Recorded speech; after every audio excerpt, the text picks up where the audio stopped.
Hello, I'm Maura Carley, founder and president of Healthcare Navigation, and today we're going to talk about shopping for a Part D plan. You're generally on both Medicare Parts A and B when you then shop for a Part D plan. I mean, you can actually get a Part D plan when you're just on A, but let's not even go there. And again, you look to be on a Part D plan if you're on Original Medicare or on an Advantage plan that does not have drug coverage. But we'd like to share with you a recommended process for evaluating Part D plans. Remember, there's quite a few of them. When you look at your geographic area, it's typical to have around 25 plans to choose from. And in the fall, before and during the annual Medicare open enrollment period, where you could change Part D plans if you wanted to, that's October 15th through December 7th, you will occasionally see an article that advises just getting the lowest premium plan. And you know what? That's lousy advice, deeply unwise, because you could get the lowest premium plan and then find that none of your drugs were on that plan's formulary, which is a plan's approved list of drugs. And that would not be very helpful to you. So ignore that kind of advice. Honestly, I think the best source is to use the tool on Medicaregov.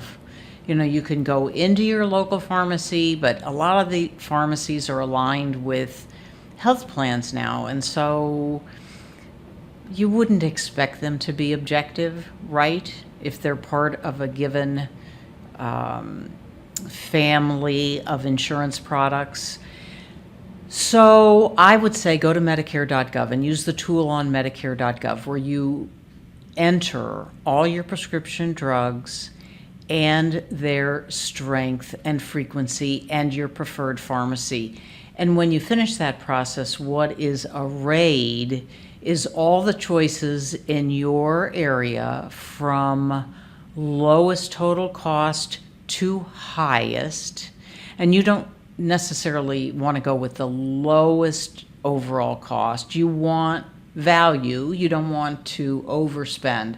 But again, the most important thing is maximizing the fact that your drugs are covered by that plan, and that your preferred pharmacy is one of the plan's preferred pharmacies.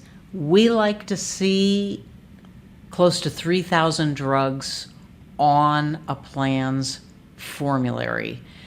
Some plans have many more drugs than that, but we don't see much value, and we're worried about drug plans that don't reach that threshold. So look for that as a benchmark. Also, people generally dislike step therapy, which is you're giving your plan permission to say, my doctor prescribed that drug, but I've agreed that you can require me to try something that is cheaper and prove that it fails. And the subjectivity of that is bothersome. So I would not want to consider a plan with step therapy.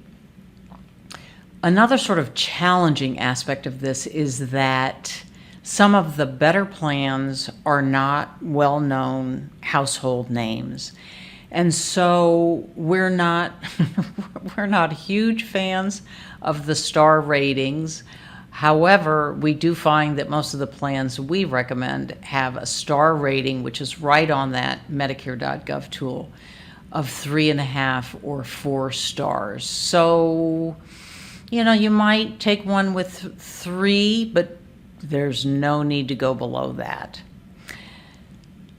So again, the most important thing is, are my drugs on the formulary? To give you an example, we had a client whose medical condition was associated with two very expensive drugs.